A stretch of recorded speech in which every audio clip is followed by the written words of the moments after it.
बिस्मिल्लाहिर्रहमानिर्रहीम। अस्सलाम वालेकुम व्यूवर, मैं हूं शहबाज और आप देख रहे हैं मेरा यूट्यूब चैनल। आज हम बात करेंगे एमरल 4mg टैबलेट के बारे में।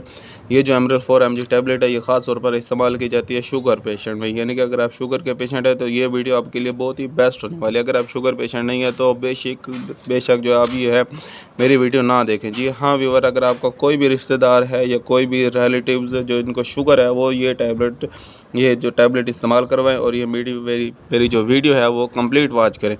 ये जो एमरल 4mg टैबलेट है ये बहुत ही बेस्ट है शुगर में। इसकी जो डोज़ है वो है जी एक टैबलेट सुबह और एक शाम को, यानी कि 2 टाइम जो आपने इस्तेमाल करवानी और खाना खाने से पहले इस्तेमाल करवाना है।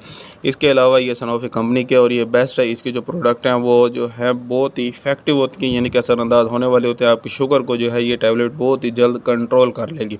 अगर आप हमारे चैनल पर न्यू है, पहली बार आए हैं, तो आपसे रिक्वेस्ट है कि हमारे चैनल को सब्सक्राइब करें और साथ में बेल आइकन को प्रेस लाजमी करें ताकि हमारी हर नई आने वाली वीडियो सबसे पहले आप तक पहुंच सके। मिलते हैं अगली वीडियो में, अब तक हमें इजाज़त दें। अल्लाह हाफिज़।